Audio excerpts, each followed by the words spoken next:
Extreme weather has already taken a major toll across the country this year. Here to tell us more about that and the costing impact is meteorologist Hannah Sheehy. Hi, Hannah. Hey, yeah, we've had quite a few billion-dollar disasters already so far this year, even just through January through June. So if we take a look at the billion-dollar disasters, there have been 12 total for the first 6 months of the year. This year? This year, 2026, wow. Which is above normal. And actually, we are ranking among one of the top 10 billion-dollar disaster amounts since records began with this sort of thing in 1980. I'm guessing tornadoes? That's a big one. And this is all happening before like the big part of the hurricane season hits too. Yeah, so, yeah, you're right. So Stephanie, you're right. 8 out of the $12 billion disasters have been from severe weather, which includes tornado outbreaks, wind damage, and things like that. 2 of these disasters have been from winter storms. One was the devastating flash flooding in Hawaii, and another one was earlier this year, I believe in February, Florida had a deadly freeze event that killed a lot of their crops. And that was a $1 billion disaster for them too. So we haven't had any here in Maine. We've had some, flash flooding here and there across New England.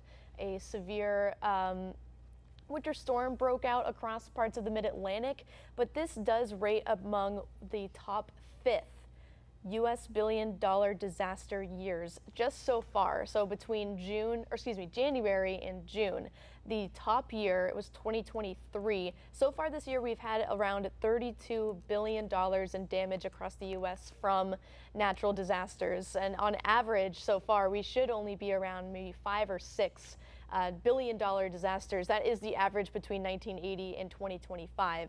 And yeah, we're in the top 5 across how many billion-dollar disasters we've had so far this year.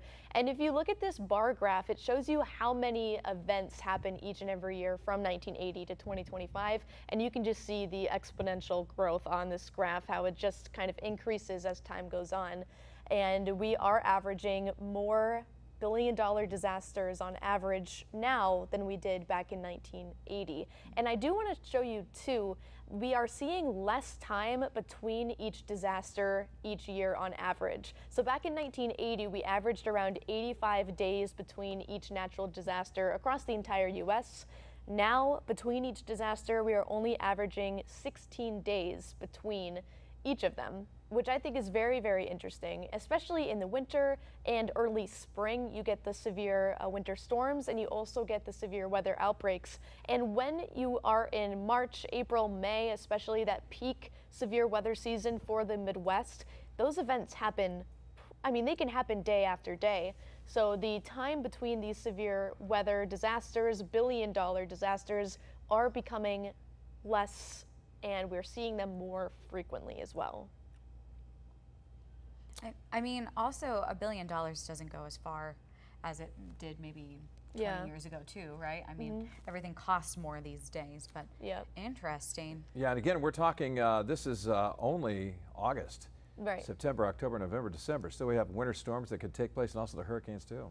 Yep, hurricane season typically peaks in September. We haven't had too many this year because of the El Nino in the Pacific, which usually deteriorates our hurricane activity. I'll be curious to see if we get a really damaging hurricane, of course, because it only takes one to make the season memorable, even if we are projected to have a less than average year. I hope not. I hope we don't see a hurricane in September. But yeah, me too.